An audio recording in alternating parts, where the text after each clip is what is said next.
Bonjour à tous, je suis très heureuse de vous retrouver pour ce nouvel épisode d'On passe à table. Cette semaine, nous sommes sur le quai du Port à Marseille, dans un établissement qui a reçu de nombreuses distinctions culinaires. On va rencontrer le chef Hamza qui va nous présenter sa recette et qui officie ici avec son épouse Lydia. Allez, on y va!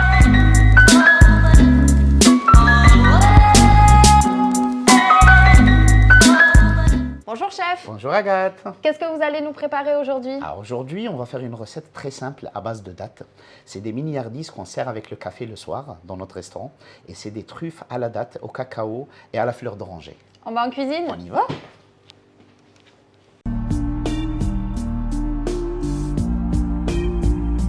Alors, première étape, on dénoyote les dattes. On peut le faire juste avec les mains. L'idée, c'est d'enlever le noyau et de garder la date entière. C'est un fruit qu'on n'est pas censé laver. On le mange directement de l'arbre. La meilleure date, c'est d'Aiglette Nour, bien sûr, mais vous pouvez encore une fois faire cette recette avec tous les types Peu importe la de dattes. variété, Absolument, ça toutes les fonctionne. variétés. Ça ne change rien si elles sont neuves ou pas. Une fois les dattes dénoyautées, alors, vous pouvez le faire au mixeur, bien entendu. Moi, je vais le faire au couteau. Donc, on va hacher nos dattes très finement jusqu'à obtenir presque une purée. On laisse la peau, hein? Oui, absolument. Tout est bon dans la date. J'aime bien quand on a de la mâche parce que ça permet aux saveurs de se libérer. C'est très important. Là, on a une espèce de pâte qu'on utilise généralement dans la cuisine maghrébine et algérienne surtout. On appelle ça el ghers. Maintenant, ça va être très simple. Ce qu'on va faire, c'est qu'on va rajouter un peu de beurre qu'on va faire fondre au micro-ondes. D'accord. 30 secondes, 40 secondes au max.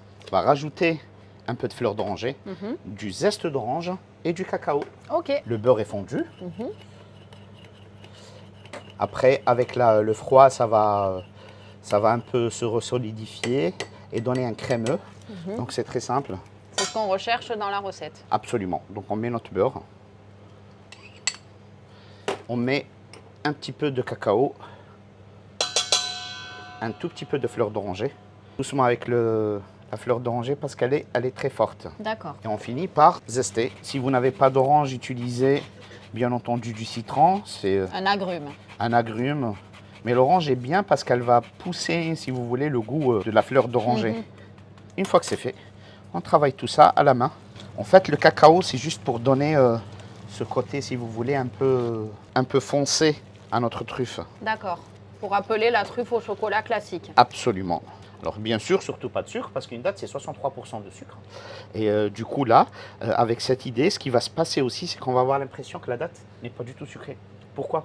Parce que quand on va la mettre dans la bouche, il y aura le goût de la fleur d'oranger et du zeste d'orange, avec un tout petit peu l'effet du cacao qui est amer.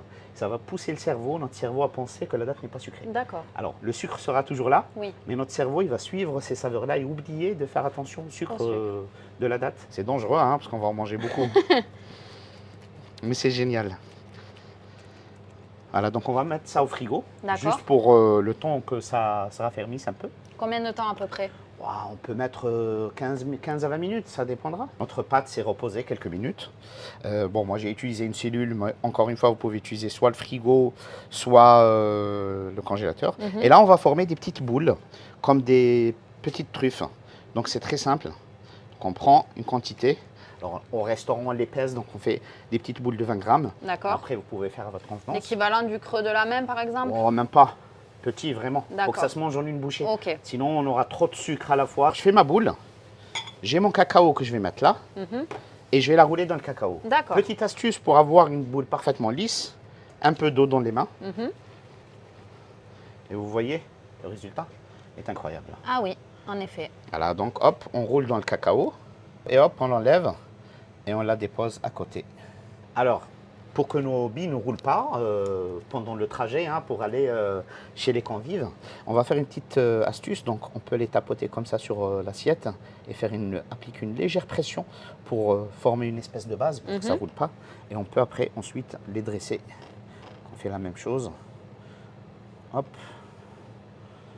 Est-ce que le fait de les tapoter dans l'assiette avant dressage, ça enlève aussi le surplus de cacao? Absolument, mais c'est l'idée. C'est pour ne pas justement avoir de petites graines qui retombent autour de l'assiette. D'accord.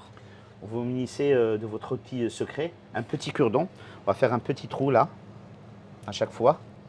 Et puis, on a des petites feuilles de menthe, des petites sommités de menthe qu'on peut venir poser comme ça dans les petits trous pour que ça bouge pas. Et voilà, notre truffe à la date. Menthe, zeste d'orange, eau de fleur d'oranger et beurre. Et Merci beaucoup. Et je vous en prie.